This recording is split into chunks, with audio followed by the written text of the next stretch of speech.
DM news Gujarati. ભાભરની બજારોમાં દશામાની મૂર્તિઓ ખરીદવા માટે ભારે ભીડ જોવા મળી। ભાભરની બજારોમાં દશામાની મૂર્તિઓ ખરીદવા માટે ભારે ભીડ જોવા મળી। શ્રાવણ મહિનો એટલે ધાર્મિક મહિનો કહેવામાં આવે છે, ત્યારે રવિવારથી પ્રારંભ થઈ રહેલા વ્રતને લઈ માતાજીની મૂર્તિઓનું બજારમાં આગમન થતા ભાભર સહિત સમગ્ર ગુજરાતભરમાં શ્રાવણ માસમાં દશામાના વ્રત શરૂ થતા હોય છે। ત્યારે આ વ્રત કુમારિકાઓ, પરિણીત મહિલાઓ તથા શ્રદ્ધાળુ પુરુષો શ્રદ્ધાપૂર્વક ભક્તિભાવથી 10 દિવસ સુધી સાંઢણી પર સવારમાં દશામાનું પૂજન અર્ચન કરે છે અને વ્રતનો ઉપવાસ રાખે છે। રવિવાર અને અમાવાસ્યાની પ્રારંભ થતા દશામાના વ્રત ભાભરની બજારોમાં દશામાના અવનવા સ્વરૂપ ધરાવતી મૂર્તિઓ જોવા મળી રહી છે। આજરોજ તારીખ 3/8/2024ના શનિવારના દિવસે ભાભરની બજારોમાં ઠેર ઠેર જગ્યા પર દશામાની મૂર્તિઓ, પ્રસાદી, ઘી, અગરબત્તી, શ્રીફળ, ચુંદડી, પૂજાપો, બાજોટ સહિતના સ્ટોલ લગાવી દેવામાં આવ્યા હતા અને ભાભરની બજારોમાં ભારે ભીડ જોવા મળી હતી। સહિત આજુબાજુના ગામડાઓમાંથી આવતા લોકોએ દશામાની મૂર્તિ સહિતની ખરીદી કરી અને આ વર્ષમાં વેપારીઓને ગરાકી પણ સારી જોવા મળી અને વેપારીઓએ પણ હર્ષ ઉલ્લાસથી વેપાર કરતા નજરે પડ્યા। બ્યુરો રિપોર્ટ ગોપાલ કે પૂજારા, ભાભર, બનાસકાંઠા। આત્મનિર્ભરતાની આગવી ઓળખ એટલે પાલનપુરની મૂકબધિર મહિલા હેતલબેન મોઢ હસ્તકલાની કલાત્મક ચીજવસ્તુઓના વેચાણ થકી સ્વમાનભેર પોતાના પરિવારનું ગુજરાન ચલાવે। આત્મનિર્ભરતાની આગવી ઓળખ એટલે પાલનપુરના મૂકબધિર મહિલા હેતલબેન મોઢ મહિલાઓ માટે પ્રેરણારૂપ, અન્ય દિવ્યાંગ મહિલાઓને તાલીમ આપી બનાવી આત્મનિર્ભર। હસ્તકલાની કલાત્મક ચીજવસ્તુના વેચાણ થકી સ્વમાનભેર પરિવારનું ગુજરાન ચલાવે છે। મક્કમ મનોબળ અને દ્રઢ આત્મવિશ્વાસ આગળ શારીરિક ક્ષતિ પણ ઘૂંટણીએ પડે છે। અતૂટ આત્મવિશ્વાસ અને આત્મનિર્ભરતાનું આગવું ઉદાહરણ એટલે પાલનપુરના હેતલબેન ભરતભાઈ મોઢ। પાલનપુરમાં હનુમાન ટેકરી વિસ્તારમાં રહેતા હેતલબેન ભરતભાઈ મોઢ 41 વર્ષના છે। તેઓ જન્મથી સાંભળી કે બોલી શકતા નથી। હેતલબેને ધોરણ 10 સુધી અભ્યાસ કર્યો છે। હેતલબેન મોદીના પતિ ભરતભાઈ પ્રાઇવેટ કંપનીમાં નોકરી કરતા હતા, પરંતુ ભરતભાઈને અકસ્માત થતાં તેમની નોકરી છૂટી ગઈ હતી, જેથી 2 પુત્ર, 1 પુત્રી સહિત 5 સભ્યોના પરિવારની જવાબદારી હેતલબેન પર આવી પડી હતી। જો કે આવી વિકટ પરિસ્થિતિમાં પણ હેતલબેન હિંમત ના હાર્યા અને પરિવારની જવાબદારી પોતાના સિરે ઉપાડી લીધી। પોતાના હુનર, આવડત થકી આજે મહિને 10,000ની કમાણી કરી સ્વમાનભેર પોતાના પરિવારનું ગુજરાન ચલાવી રહ્યા છે। હેતલબેન હસ્તકલામાં માહિર છે। તેઓ છેલ્લા 2 વર્ષથી દરેક તહેવાર પર અલગ અલગ ચીજવસ્તુઓ પોતાના હાથે બનાવી તેનું વેચાણ કરી પરિવારનું ગુજરાન ચલાવે છે। હેતલબેન મોઢ હસ્તકલાની અવનવી ચીજવસ્તુ જેવી કે કૃષ્ણના વાઘા, મોતીના તોરણ, શોક્સોડાઇઝના સેટ, રાખડીઓ, ચણિયાચોળી, ઊનની કોટી, મુખવાસની બોટલ પર ભરતકામ સહિત નવરાત્રી સ્પેશિયલ તમામ વસ્તુ તેમજ ઘર સુશોભિત ચીજવસ્તુ બનાવી આર્થિક રીતે પગભર બન્યા છે। આગામી સમયમાં ભાઈ બહેનના પ્રેમના પ્રતીક ક્ષમા રક્ષાબંધન પર્વ આવી રહ્યો છે, જેને અનુલક્ષી હેતલબેને હસ્તકલાની અવનવી ડિઝાઇનવાળી ડાયમંડ, મોતી, રુદ્રાક્ષ અને કાર્ટૂનવાળી રાખડીઓ સહિત ગિફ્ટ પેકિંગ જેવી 200 થી 300 પ્રકારની મનમોહક રાખડીઓ બનાવી છે, જેની કિંમત 10 રૂપિયાથી લઈ 50 રૂપિયા સુધીની છે। હેતલબેન ઓનલાઈન ઓર્ડર પ્રમાણે હૈદરાબાદ, અમદાવાદ, વડોદરા તેમજ ગુજરાતના અનેક જિલ્લામાં પોતાની હસ્તકલા બનાવટની વસ્તુઓનું વેચાણ પણ કરે છે, તેમજ એક્ઝિબિશનમાં અને બજાર વેચાણ કરી મહિને 10,000ની આવક મેળવી રહ્યા છે।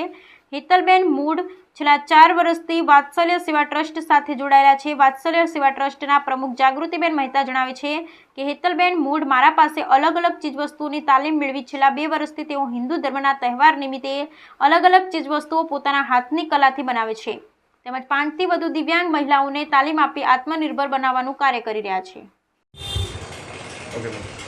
નમસ્કાર, હું છું જાગૃતિ મહેતા। વાત્સલ્ય સેવા ટ્રસ્ટ નામનું એક NGO ચલાવું છું। 2019માં શરૂઆત કરી હતી, ત્યારબાદ અલગ અલગ બહેનોને તાલીમ આપવામાં આવી હતી। ત્યારે અમારા ત્યાં વિવિધ પ્રકારની તાલીમો થાય છે, જેમ નાના છોતરા છે, મોતીના તોરણ બનાવવાના છે કે અલગ અલગ પ્રકારની તાલીમો આપે છે। ત્યારબાદ તાલીમોમાં અમારે આ હેતલબેન મોદી છે, એમને ત્યાં અમારે ત્યાં તાલીમમાં આવતા હતા। એ બોલી નથી શકતા, સાંભળી નથી શકતા। ઇવન એમનો ફેમિલીમાં એમના હસબન્ડ નથી બોલી શકતા, સાંભળી નથી શકતા। એમના ભાઈ, ભાભી, ફક્ત એમના પુત્ર એક બોલે છે અને એમનું ગુજરાન ચલાવવા માટે એમણે મારા ત્યાં તાલીમ લીધા બાદ એમણે પોતાનું આ એક હીરામોતી નામનું શોપ ચાલુ કરી છે હનુમાન ટેકરી પાસે, અને ત્યાં આગળ વિવિધ પ્રકારની રાખડીઓ, તોરણો અને અલગ અલગ પ્રકારની જેમ તહેવાર આવે છે, દિવાળી આવે છે તો દિવાળીએ તોરણ બનાવે છે કે આપણે અત્યારે ભાઈ બહેનનો તહેવાર આવે છે રક્ષાબંધનનો, તો એમાં વિવિધ પ્રકારની રાખડીઓ છે, જે મોતીની રાખડીઓ છે, હીરા ડાયમંડની છે, પછી ગિફ્ટ પેકિંગ કર્યા છે એમણે. ગિફ્ટ પેકિંગની અંદર એમણે વિવિધ પ્રકારનું પેકિંગ કર્યું છે. જેને બહારથી ટ્રાવેલ્સમાંથી ડાયરેક્ટ ભાઈને રાખડી બાંધવા જવી હોય તો ભાઈ ભાભીની રાખડી, ઇવન કંકુ ચોખા, ઇવન ચોકલેટ અને બધું એમ કરીને બોક્સ પેકિંગ બી કર્યું છે, ગિફ્ટ પેકિંગ તરીકે. અને અહીંયા આગળ એમણે અલગ અલગ ડાયમંડની રાખડીઓ બી બનાવી છે. 10 રૂપિયાથી લઈને 50 રૂપિયા સુધીની રાખડીઓ મળે છે અહીંયા આગળ. અને રાખડીઓમાં એ પોતે બેન જાતે જ બનાવે છે અને એમની સાથે બીજી બહેનોને તાલીમ આપે છે. એમની સાથે બીજી 5 બહેનોને પોતે રોજગારી આપે છે. સાથે એમને પોતે તો બનાવે છે, બીજી બહેનોને બી રોજગારી આપે છે. એટલે એમના માટે હું એક ગર્વ અનુભવું છું કે એમણે જે આ સાહસ કર્યો છે તેને અભિનંદન આપું છું. કેટલા પ્રકારની રાખડીઓ બનાવે છે, કઈ બનાવે છે? એ અહીંયા આગળ ડાયમંડની રાખડીઓ છે, મોતીની રાખડીઓ છે, પછી શંખની રાખડીઓ છે, એવી અલગ અલગ 25 જાતની રાખડીઓ છે. ટોટલ એમને અત્યારે એ લોકોએ 2000થી વધારે રાખડીઓ બનાવી છે. એ લોકો હોલસેલમાં બી હવે વેચવાનું ચાલુ છે. એ લોકો અમદાવાદ છે, હૈદરાબાદ છે, પછી ઓનલાઈન એ લોકો ઇન્સ્ટાગ્રામ પર એ લોકોનું હીરા મોતી નામનું ઇન્સ્ટાગ્રામ પેજ છે, એના પરથી બી એ લોકો સેલિંગ કરે છે. ડીસાના રેલવે સ્ટેશન 4 રસ્તા નજીકની ઘટના. માયાનગર પાસે આવેલા અગરબત્તીના ગોડાઉનમાં ભીષણ આગ લાગી. ડીસાના રેલવે સ્ટેશન 4 રસ્તા નજીકની ઘટના. માયાનગર નજીક આવેલ અગરબત્તીના ગોડાઉનમાં લાગી ભીષણ આગ. આગની ઘટનાને પગલે આસપાસના વિસ્તારમાં ફેલાયો ભયનો માહોલ. શોર્ટ સર્કિટના કારણસર આગ લાગી હોવાનું પ્રાથમિક અનુમાન. આગના લીધે ગોડાઉનમાં લાખોનું નુકસાન થયા હોવાનું અનુમાન. આગની ઘટનાને પગલે ડીસા, પાલનપુર, ધાનેરા સહિતના ફાયર ફાઇટર ઘટના સ્થળે. ડીસા પોલીસ દ્વારા તાત્કાલિક આજુબાજુના લોકોને સુરક્ષિત સ્થળે ખસેડ્યા. આગની ઘટનામાં સદનસીબે જાનહાનિ ટળી. જિલ્લામાં બપોરના સમય બાદ જામ્યો વરસાદી માહોલ. દાંતીવાડા, ડીસા, ધાનેરા, કાંકરેજ, ભીલડી સહિતના ગ્રામ્ય વિસ્તારોમાં વરસાદ. જિલ્લાના સરહદી વિસ્તારમાં પણ વરસાદી માહોલ યથાવત. વાદળછાયા વાતાવરણ વચ્ચે વાવ અને થરાદ પંથકમાં વરસ્યો વરસાદ. થરાદ અને વાવ તાલુકામાં 1 ઇંચ ખાબક્યો વરસાદ. 2 કલાકમાં 1 ઇંચ વરસાદ ખાબકતા ખેડૂતોમાં ખુશી. જિલ્લામાં વહેલી સવારથી જ વાદળછાયા વાતાવરણ વચ્ચે અન્ય તાલુકામાં પણ છૂટો છવાયો વરસાદ. હવામાન વિભાગની આગાહી મુજબ બનાસકાંઠા જિલ્લામાં પણ ઝરમર વરસાદ.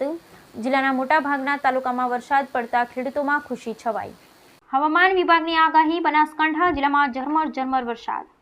જિલ્લાના મોટાભાગના તાલુકામાં વરસાદ પડતા ખેડૂતોમાં ખુશી. છેલ્લા 2 દિવસથી ઝરમર વરસાદને કારણે જનજીવન પર અસર.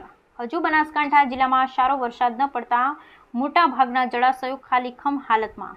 જિલ્લાના ખેડૂતો શિયાળુ તેમજ ઉનાળુ સિઝનની ખેતીને લઈ ચિંતિત. જિલ્લામાં બપોરના સમય બાદ જામ્યો વરસાદી માહોલ. દાંતીવાડા, ડીસા, ધાનેરા, કાંકરેજ, ભીલડી સહિતના ગ્રામ્ય વિસ્તારોમાં વરસાદ.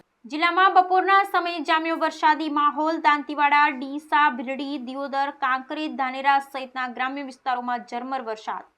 દાંતીવાડામાં પણ ભારે પવન સાથે મુશળધાર વરસાદ. જિલ્લામાં સતત વાદળછાયા વાતાવરણ વચ્ચે છૂટાછવાયા વિસ્તારોમાં વરસાદી છાંટા. મગફળી, બાજરી, જુવાર સહિતના ખેતી પાકોને થશે ફાયદો. જિલ્લામાં સતત 3 દિવસથી ઘનઘોર વાતાવરણ વચ્ચે છૂટો છવાયો વરસાદ.